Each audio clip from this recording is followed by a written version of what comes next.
Hana mến chào cô bác, anh chị và các bạn. Hôm nay Hana xin mời cô bác, anh chị và các bạn vào bếp cùng với Hana làm một món bánh tráng miệng rất là ngon và vô cùng đặc biệt.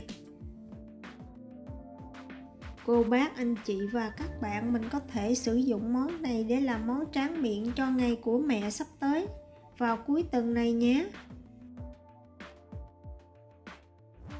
Nếu thích, Hana xin mời cô bác, anh chị và các bạn vào bếp làm cùng với Hana nhé.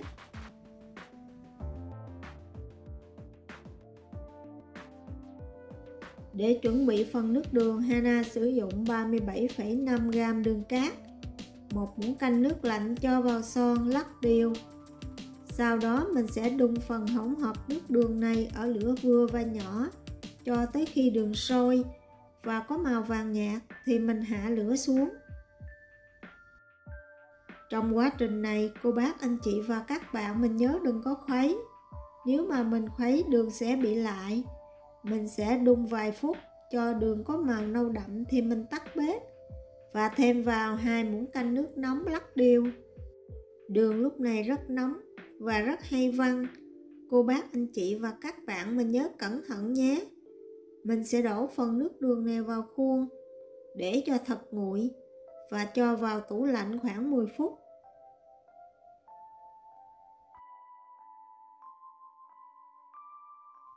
Tiếp theo mình sẽ đi làm phần lăn. Hana cho vào tô 2 quả trứng gà, thêm 2 lòng đỏ. Trứng này Hana sử dụng size lớn. Mình sẽ dùng nĩa hoặc là phới lòng để đánh đều lên. Mình sẽ nhẹ nhàng đánh phần trứng này thật là hòa quyện. Cô bác, anh chị và các bạn mình đừng có đánh mạnh tay quá. Nếu mà mình làm mạnh tay, trứng có nhiều bọt khí, khi hấp bánh sẽ bị rỗ.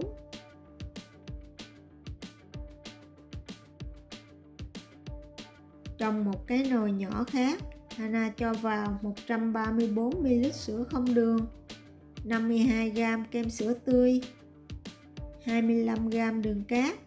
Mình sẽ khuấy đều phần hỗn hợp này và đun ở lửa vừa và nhỏ cho tới khi hỗn hợp nóng lên khoảng 60 độ C thì mình tắt bếp.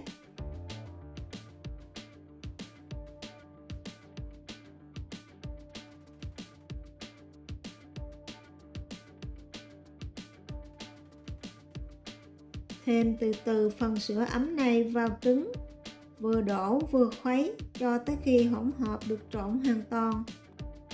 Sữa ấm có tác dụng khử mùi tanh của trứng, làm cho bánh có mùi vị thơm ngon hơn. Mình sẽ lọc hỗn hợp này qua rây 2 lần cho thật là mịn.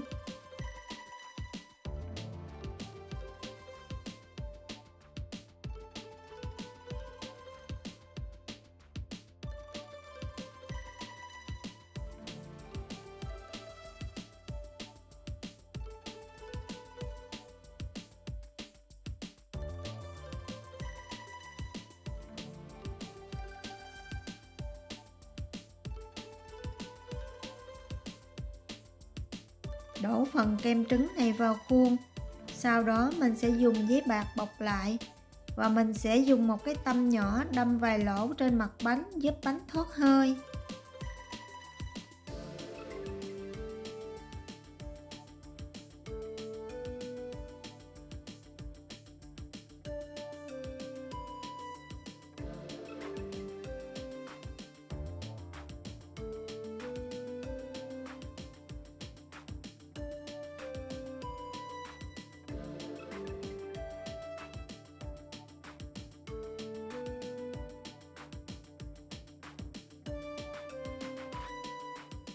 Phần bánh lăn này Hana sẽ nướng cách thủy. Cô bác, anh chị và các bạn mình cũng có thể hấp. Mình sẽ cho 2 khuôn bánh vào một cái sửng sâu lông khác và mình sẽ chế nước nóng khoảng 80 độ C vào. Mực nước ngập khoảng 1/2 khuôn là được.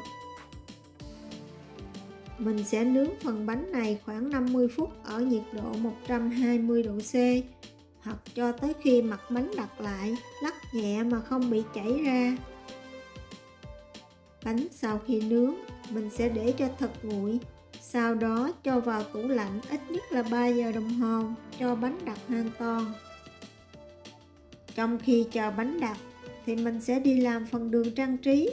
Hana cho vào 100g đường cát, 1,5 muỗng canh nước. Mình sẽ lắc đều cho đường và nước hòa quyện với nhau. Sau đó mình sẽ đun phần đường này ở lửa vừa và nhỏ cho tới khi đường sôi.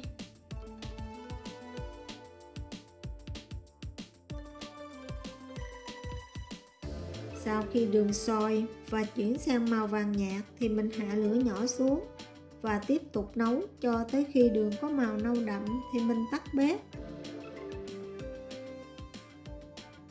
Phần đường này cô bác anh chị và các bạn mình để khoảng 2 phút cho nguội bớt và mình bắt đầu tạo hình.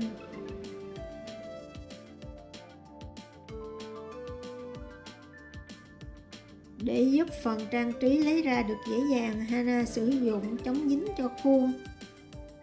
Cô bác anh chị và các bạn mình có thể sử dụng dầu ăn quét quanh khuôn cũng được.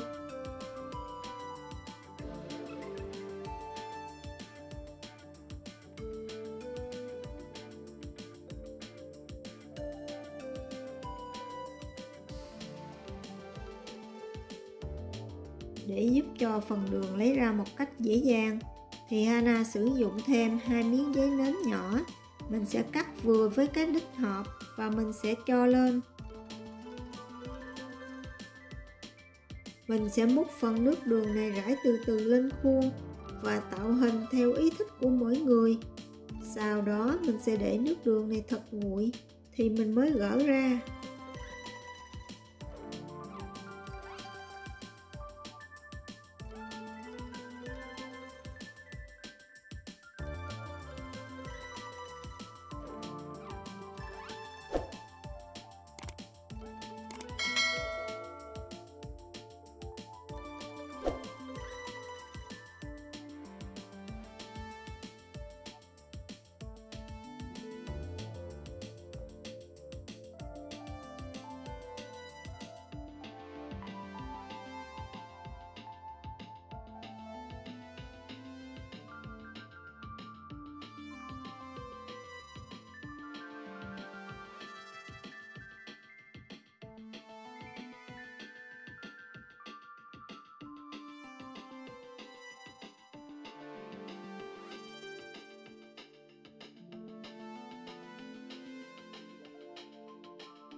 Để giúp bánh lấy ra được một cách dễ dàng, cô bác anh chị và các bạn mình có thể ngâm phần khuôn bánh này vào nước nóng khoảng 1 phút.